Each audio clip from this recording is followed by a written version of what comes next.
Hello बच्चों, let's read the question. The question says how did urban merchants developed a monopoly on trade. Question में हमसे पूछा गया है अर्बन मर्चेंट्स यानी कि जो शहरों में ट्रेड करने वाले व्यापारी थे, कैसे उन्होंने अपनी मोनोपोली जो है अपनी पावर ट्रेड के ऊपर स्ट्रॉन्ग की. हमारे पास 4 ऑप्शंस हैं, देखते हैं. As the weavers and artisans had been won over by the old merchants. Weavers और जो आर्टिजन्स हैं, ठीक है, तो यहाँ पे क्या हुआ कि वीवर्स एंड आर्टिजन्स के ऊपर ओल्ड मर्चेंट्स जो है उन्होंने अपने आप को स्ट्रॉन्ग कर लिया या उनके ऊपर जीत लिया. B says the rulers had been bribed by prominent guild members. दूसरा ऑप्शन हमें कहता है कि जो हमारे पास राजा थे उनको गिल्ड मेंबर्स ने बहुत ज़्यादा रिश्वत दी और अपने फेवर में कर लिया. C says monarchs granted specific guild monopoly rights and the ability to trade specific products.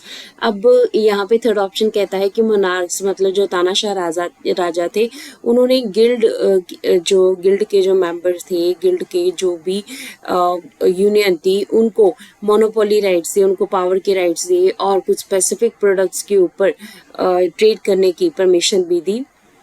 D says guild was so powerful that they prohibited new merchants from the entering the market. ठीक है, अब ये इतने ज़्यादा strong हो गए थे guilds के, इन्होंने नए मर्चेंट्स को मार्केट में आने की बिल्कुल मनाही कर दी थी. तो हमारे पास जो राइट आंसर है उसके बारे में देखते हैं. Let's read about the answer.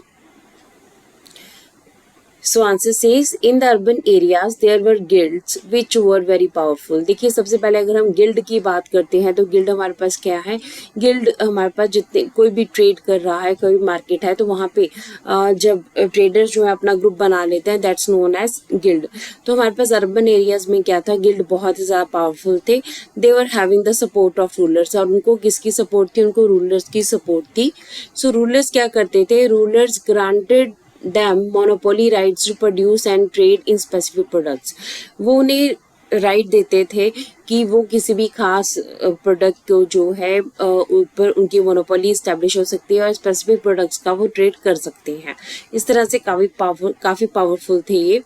Fourth हमारे पास है कि it was for difficult for new merchants to set up their business in town. तो इसलिए नए मर्चेंट्स, क्योंकि जो हमारे पास अर्बन एरिया में जो गिल्ड के मर्चेंट्स थे वो इतने ज़्यादा स्ट्रॉन्ग थे कि बाहर से आने वाले जो मर्चेंट्स थे वो गिल्ड के एरिया में, इनके गिल्ड के एरिया में ट्रेड नहीं कर सकते थे. तो ऑप्शन सी जो है is the right answer of our question.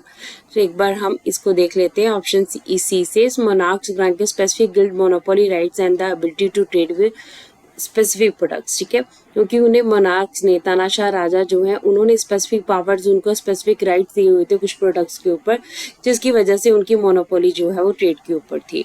तो अगर हम बात करें वीवर्स और आर्टिजन्स जो है had been won over by the old merchants, so this is wrong. And rulers जो है उन्हें कोई ब्राइब नहीं किया गया था.